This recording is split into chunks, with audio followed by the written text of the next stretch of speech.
It's real talk. Not pork. Despite all the stories of me telling you I'm a tough guy, really, I think, let me go back to the very start. I think I was born very fun, happy, funny, playful baby. But that's not the story of me as a child. The story of me as a child is shy, nerdy. I feel like I need another word in there. I know, but I'll come back to it. And it's a sad, and I feel like the start is a bit sad. So here's another word. Oh, country kid. So I grew up in the country, but I feel like it's really hard for me telling this origin story because it sounds really resenty and blamey. And just the more times I tell it, I just know that. So it's good. But I feel like the joy and the play was beaten out of me as a child.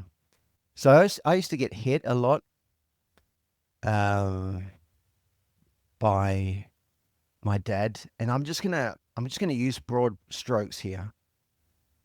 I learnt, you know, I only wanted to be loved by my dad. I think, pretty sure, because some things like the weird stuff that I got up to, like going to jail and become a physicist, I think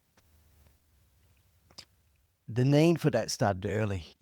I just wanted my dad to love me, and I remember him saying to me one time that he was proud of me because I'd solved some problems in a maths book. I must have been like six, and I got a sticker. So I thought, like, if I'm a genius, like my dad will love me. I also remember my dad used to just drink and get angry at the football and the news a lot. So I remember he would sit in the same couch watching TV, ignoring me, and but sometimes he would. No, I'm not sometimes. One time, I remember him turning around and telling me a story about going traveling overseas and doing adventures. Now, looking back on it now, I thought that he was telling a story of him being an Indiana Jones type figure. But I think now that he was just a guy on holiday bragging to his son. No shade on that. But the impression I got that he was some kind of Indiana Jones. Um, but then that story lasted about 5 seconds before he went back to yelling at the TV. And I think, in a way, my dad really was Indiana Jones from TV because I spent more time admiring people like Indiana Jones and other tough guys and gangsters on TV than I did my dad. So I remember him telling me also that he loved physics. I found a physics book one day in his study, and I saw in his face how much he really admired physics and people who were smart and understood physics. Another thing I learned at a young age was he really loved money. My granddad was rich. He didn't earn it. He inherited it. So my granddad and my dad in turn, they had a lot of money that I remember. They always hoarded miserly like Scrooge the Duck, and it would tell me like, oh, one day all of this would be yours. And so there's three things I learned as a child. In high school, I feel like in school and high school, I was kind of shy, not tough, not funny, but I wanted to be, not cool, but I always wanted to be. And I remember I didn't have the luck I wanted with girls. So I remember, so this is a child here. I just wanted to be. I think I never felt okay because I never felt loved by my parents. And I thought if I could get the girls, in school to like me, would feel okay. But I couldn't get a girlfriend in high school. Didn't have sex in high school. And I was always really irritated by the dumb kids who couldn't fucking solve a quadratic equation and would just call out dumb shit in class and make the girls laugh. I thought that is not even fucking clever. You haven't earned any of this. Like, and just being so jealous of that. And I feel like I say feel like a lot. I'm just gonna try and stick straight to this story. It's hard. Anyway, so I was really nerdy, and I remember wasn't exactly a loser, but I was like, I would say honestly, probably below middle, and just feeling like I'm getting no respect for being good at math. Isn't being good at maths and science the way to get people to love you? Because that's what I learned when I was 6. Isn't it like, and my dad would always beat the playfulness out of us and the funny out of us. Like, stop calling dumb shit out in class and making the girls laugh. That's not fair. That's cheating. You haven't earned anything. You haven't worked for that.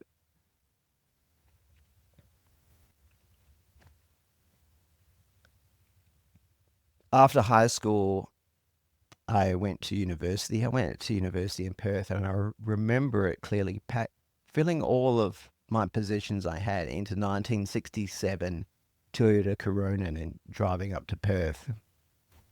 My nerdiness and my failure with to have success with women getting love and sex continued, and it really felt to me like the focus point. Like, I was really driven by two things: to be cool and to get hot chicks to like me. But I never had a lot of success.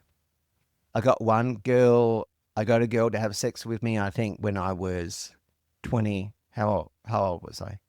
22, and then I got married at 23. I didn't know what I was doing. But I learned then. I found out then that give with access to sex. Sorry, this if this gets misogynistic, I'm just bearing my vulnerability out for you guys. With access to sex from a girl that I considered attractive enough, I applied all my energy into working hard and using my brain. And I started a business actually, and I became. This is hard to talk about because no one likes brags about being rich, making money. But this is actually vulnerable. It's not a brag. So getting married early but the age of 24, in 6 years, I went from zero, because my parents gave me nothing. I went from zero to $1 million by the age of 30. Now, $1 million is not big money these days, but I think we're talking about 15 years ago. That was like a hallmark. So remember, for me, I was like, I knew one of the indicators for me for getting love was like being Indiana Jones, being good at physics, and making an impressive amount of money at that point, which was the benchmark was $1 million. So I felt pretty happy with myself, but no, I felt felt as bad as about myself as I ever did, because my dad still didn't love me, or still didn't say he was proud of me. Like, nothing about that relationship or the vibe that I got from a guy ever changed. I want to take a little detour here. My mum, who I don't really like either, because she always promised to divorce the guy and never did. She has a little half joke. She likes to say that she thinks she thinks my dad has um, Asperger's. Now, I don't know a lot about Asperger's, but basically what she's trying to say is that, like, maybe the guy's incapable. He definitely has no social skills,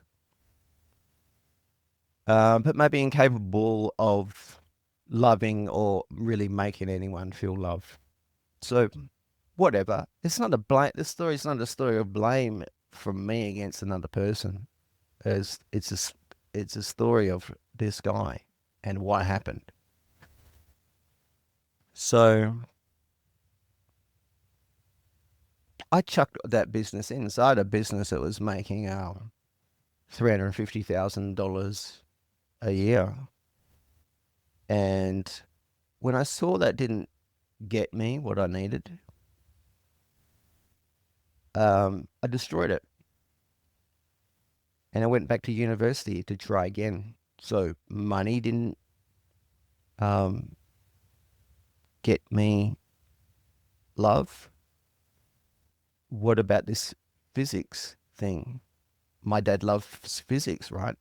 So I went back to university and I got accepted. Like I started from the very beginning doing like first year undergraduate, it's called, up to getting accepted to do a PhD, which is really hard. And I become a nuclear physicist as well. So if you want a label that you think people who are into physics would admire, or even people who aren't in the street, that sounds cool, how about nuclear physicist? Didn't work. Still couldn't get the chicks. My dad still behaved. I don't know how he genuinely feels, but still behaved like he didn't give a fuck. So I chucked that in. What was next? Money? Didn't work. Physics? Didn't work. Indiana Jones? Now, I think if you were to be a real Indiana Jones, let's face it, like, so I hope everyone's seen Indiana Jones. The guy would be traumatized as fuck. Okay. I don't think no one has ever been a real life Indiana Jones, not really, or nearly being killed. Now, we're not talking about movie killed, we're talking about actual killed. Like, there's a big difference between portraying being killed and killing in a movie and actually doing it.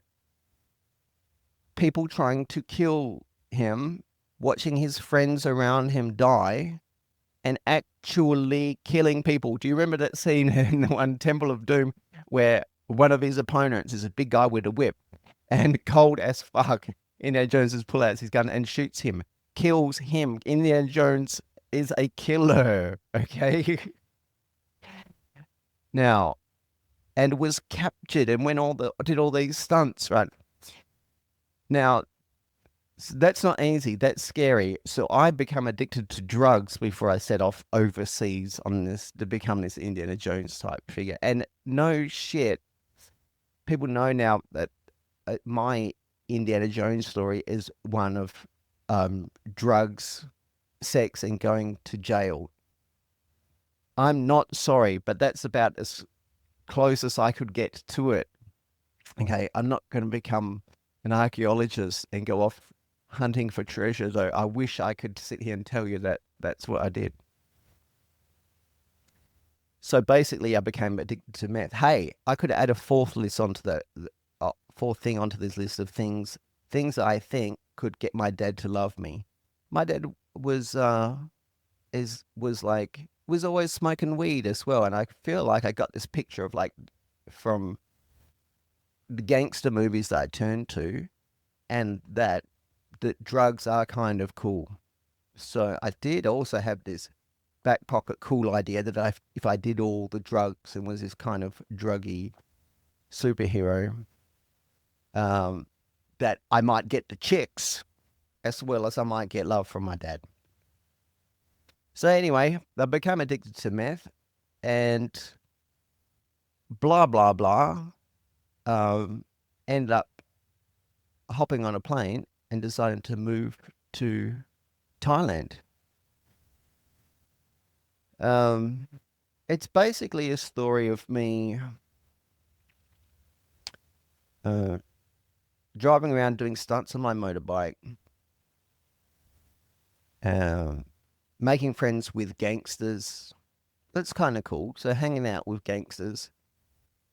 This is not cool. Like I feel like I'm going to you'll know the things that I tell you guys that I actually find personally shameful, but decide to reveal for you, because I'll let you know that I also think it's shameful having sex with a different prostitute every night, picking up a different girl at a bar. But hey, remember what I told you earlier about um, me not feeling loved and or having feeling worthy or having value as a person. I always did when a pretty girl told me that she loved me or said that she would have sex with me. So hey, I kind of felt like now, in a way, taking a different pretty girl home from the bar, yeah, sure, I had to give her money at the end of the night, but I felt like this is as close to actually what I deserve. Now, like, I feel like I'm get, why aren't beautiful women telling me they lining up to tell me they love me and tell me, do not I not have any value as a person? Now, point out the faults in that if you like, I invite you, I do it myself. But that's who I not was, that's who I am. That's something that I learned is so ingrained. I don't have value unless beautiful women, very, very beautiful women, are lined up to tell me they desire me and want to have sex with me for free, by the way, just because I'm so good looking and cool. Now, this was as close as I could get. I felt like I still do. The world owes me that. Okay. But at least I'm using the thing, all that money that I'd saved up. Isn't that some kind of recognition? But I still felt empty, of course. I felt hurt. Like sometimes, okay, shame moment coming up. A couple of times I cried in the morning having to pay these when the women still insisted for money for the very, very good sex that I gave to them. I cried like a little baby because every time I thought, maybe this time she won't ask me for money and she'll let me know, don't worry, you do have value as a person, little boy whose dad never loved you. Isn't this fun? Of course, I don't want money from you. Of course, how good you are at having sex with me and how cool, you know, you are is enough. That never happened, and I cried a couple of times. So,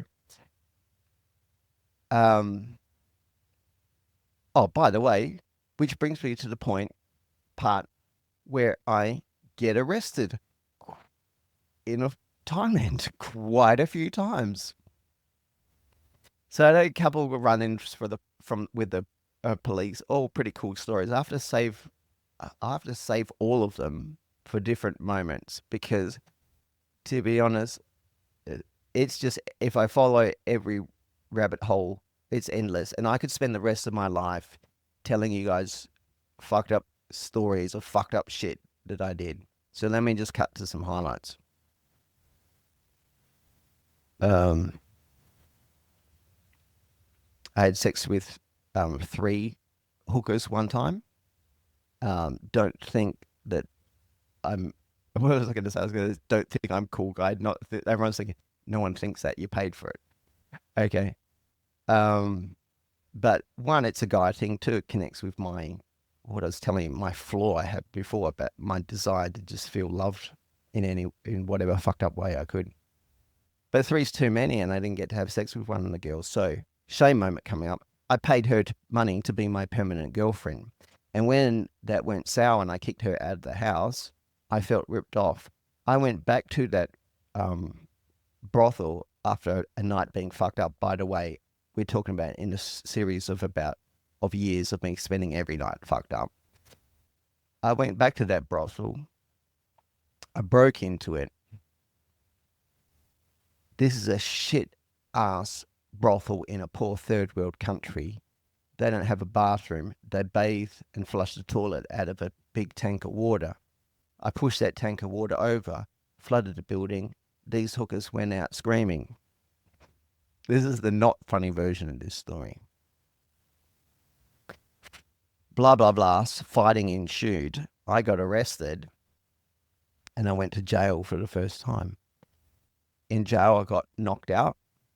It was a pretty grim week. I spent a week in there locked up trying to get a fake half friend of mine to find a wallet of mine that I'd stashed before breaking into the brothel so he could get the cash out to pay the cops, because the cops were threatening to send me to prison in Bangkok.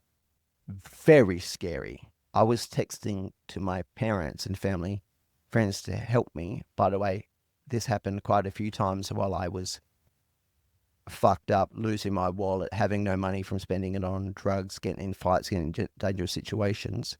I'm just going to cover it with a broad stroke like this. My parents back home and brother and sister never helped me because I was on drugs.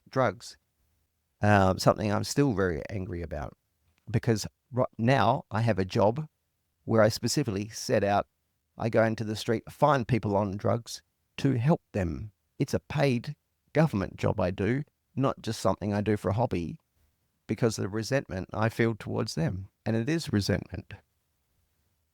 Anyway, so I go to jail, get out before they send me to Bangkok, and don't learn my lesson. Straight back on the drugs, the sex, the motorbike, stunts, etc. And I get arrested again. This time, oh, this is such a cool story. Okay. So there's a couple of moments where I lost my motorbike. Sometimes my motorbike was being confiscated / stolen. The police are corrupt, by the way, in Thailand. Sometimes stolen by the police, sometimes by my drug dealer. So one time, I knew the cops weren't giving my motorbike back. So I broke into the police station and I stole a bike from them. I then used that bike, and a couple of days later, I rode to the airport. Oh, I had lost my wallet and the police refused to help me to find it.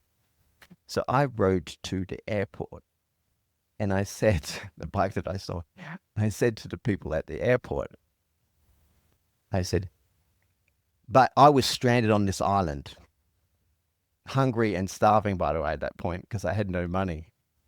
I said, you have to give me a ticket to get out of here. Stuck on a fucking island. There's no embassy or anything, and the cops are corrupt. They know me and they will not help. Literally stuck on an island. I said to the lady at the airport, I said, you have to give me a ticket to get off this fucking island. She called the cops. The cops came to the airport.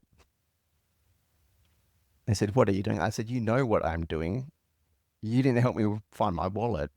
I told you I'm stuck on your fucking corrupt island. They said, give us your passport. I said, the passport's the only thing I had. I will not give you my passport. I said, you give me your gun. So I reached out to grab the guy's gun. It is very lucky for me, I think, at that point, he saw that I hadn't slept for a couple of days and was not of any real threat. So instead of shooting me, he just took a step back and said no. And so he said, very lucky, he said, go home and sleep. How about help me give my wallet?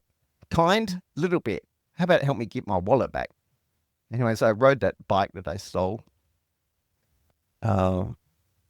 back home. Then a couple of days later, I thought, this is still fucked. Can I at least get... By the way, the bike that I stole from the cops was not a cop bike. I can't get away with riding a cop's bike around the island. I'm white. And it was a shitty little moped. I thought, this is fucked. I want my cool bike back. So I rode my shitty little moped that I stole to the police station in the middle of the night. I broke in there for the second time.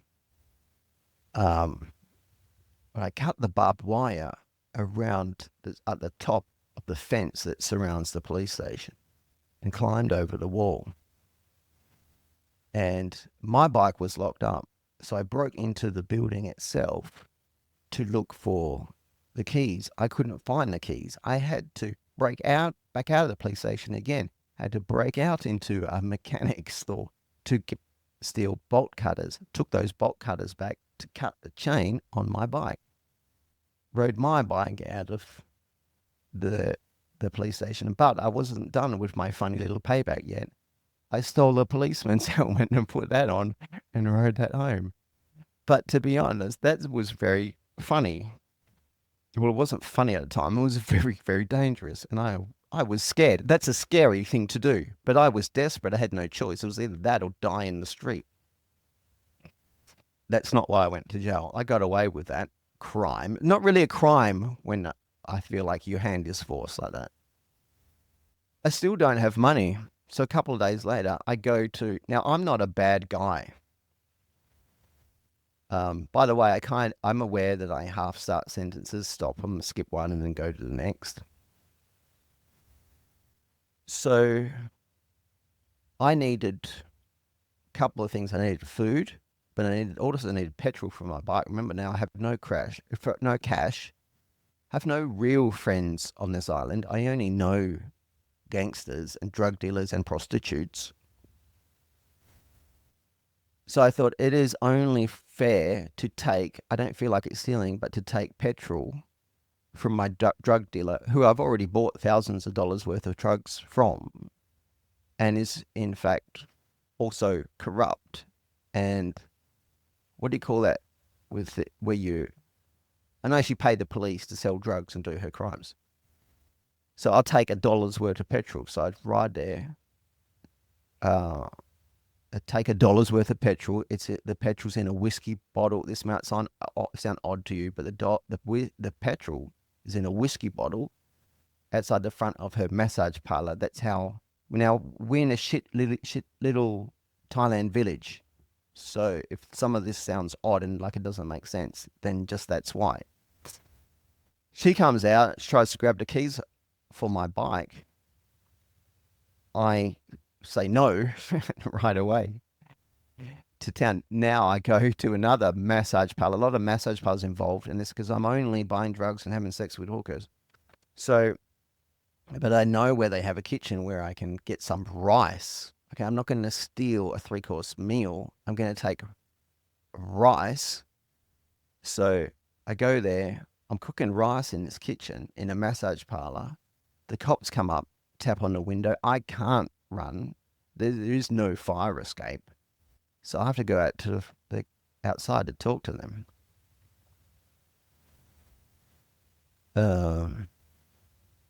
What happened then? So there's 2 cops there. We happen to be out the front of my favorite bar that I've been going to every night to pick up these different girls I talk to you about. Drink and play pool. We happened to be out the front of that bar.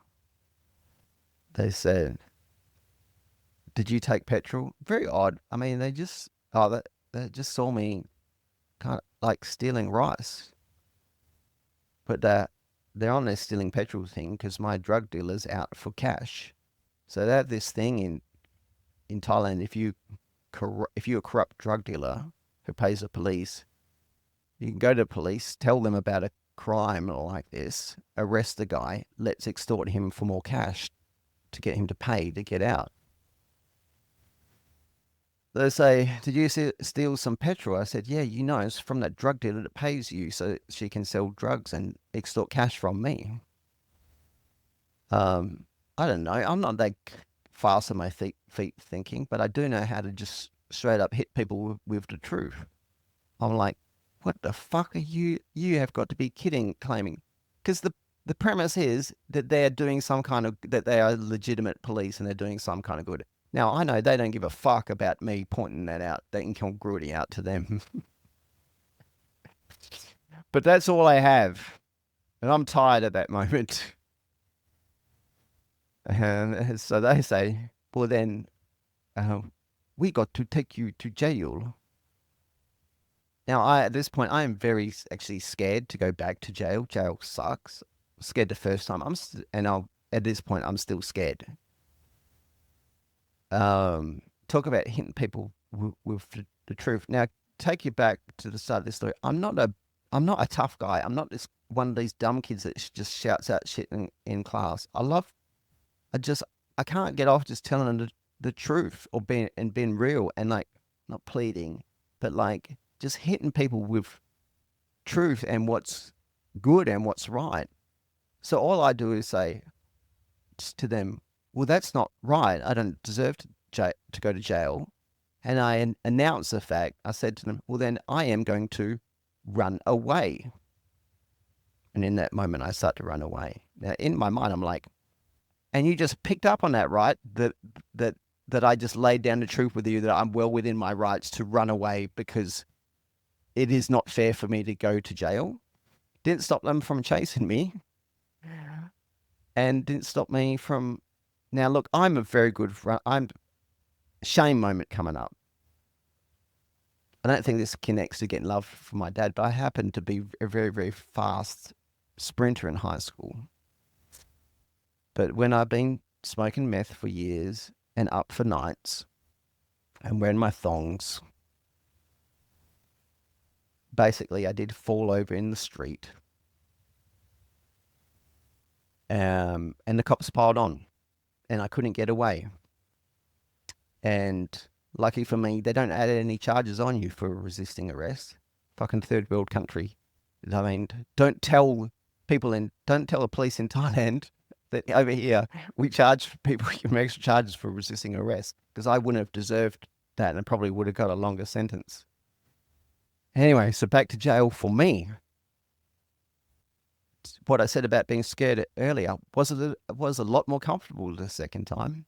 And I knew I was going to prison. So they tried to extort me for more cash. They said, are you guys fucking retarded? I said, do you remember all the story? I kept spelling it out like out for you guys. Like how absurd it is for you to come accuse, like charging me with stealing $1 worth of petrol from the drug dealer that you work with, because you wouldn't help me find my wallet that was stolen, because you knew that one day I'll have to do a crime so you can extort for me for more cash. I don't give a fuck about any of that. And they're retarded because they let you sit in a cell for a week thinking you're going to come up with this cash after all of this. So I sit in that cell for a week. Knowing my fate is sealed, they keep thinking I'm going to magic up some funds. But by the way, this is why they do it, because they only do it in order for you to magic up some funds for them. They don't give a fuck about enforcing the law. So I guess in their book, it's worth it. Anyway, long story short, I went to jail. It's important for me to distinguish between jail and prison, because jail is, by the way, a very, very horrible, black, dark cell crammed with 40 people lock up at the police station. There's a horror story for you. The prison is the big one, okay? Jail is the little horrible version of hell. Prison is the big one. So after jail, they'll take you to the big one, because you can't pay to get out. Now, guys, we got about 5 minutes left in this story. I've gotten a little bit excited. This is a story of a child trying to learn his father's love. First with, what was it? Money that didn't work. Second with physics. And the second with trying to become an international adventurer. We're going to have to skip a lot of those international adventures. Not because I don't want to tell you, because I really do.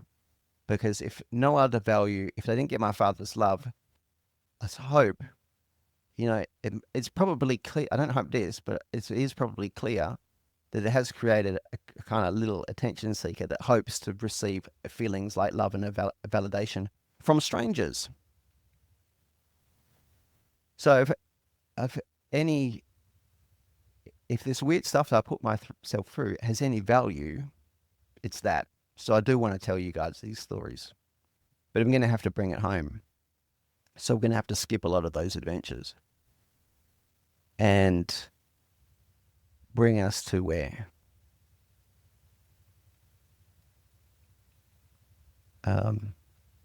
I'm getting out of prison wasn't the end of my story.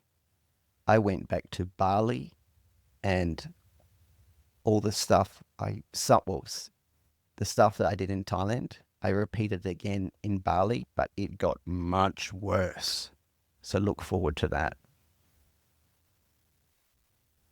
Um, and and then after those adventures, I sobered up because I had no choice, and I came back to Australia because I had no choice, and it was pretty. That was really my lowest moment. I had no more things to try now. The money, the genius thing, the adventures didn't work. Wasn't surrounded with hot babes. My dad still didn't give a fuck. If anything, I was more traumatized by um, uh, feeling basically being abandoned when all this kind of stuff I was telling you about. I asked for help and was denied it. Now, sure, you can go, well, you were on drugs. You don't help people on drugs. Sure, I don't care if you feel that way. That's cool. I'm talking about the emotional experience that I went through. I'm in Australia now. Um, I don't give a fuck now what my dad thinks or feels towards me. I still do want to get the adoration of strangers, particularly beautiful women.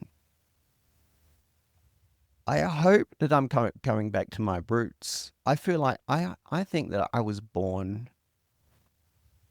I don't think I was born to be an international gangster, bad boy, genius, a physicist, or billionaire.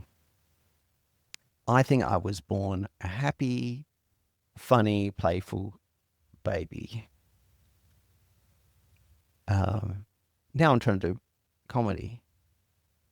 Being funny and silly was one of the things that my dad tried to beat out of me. So I hope that he doesn't like that I'm trying to do this. I still haven't been able to work through my need for the adoration of thousands of beautiful women. So if you're one of them, please hit me up. Look, I wasn't that handsome before the years spent not sleeping and smoking meth, which has added a few wrinkles to my face and maybe given me this fucked up, kind of disjointed, weird way of talking. That's just who I am now. But if that's your thing, write in. Help me make Jim Brent jealous. God, is that what we've learnt? I hope there's more than that. So stay tuned. I hope you've liked this episode. I hope that I've liked this episode. And I hope that Jim will be back with me next week. That's real talk. That is real talk. Bye. Oh, real talk. Oh. Ready? Let's go. Real talk.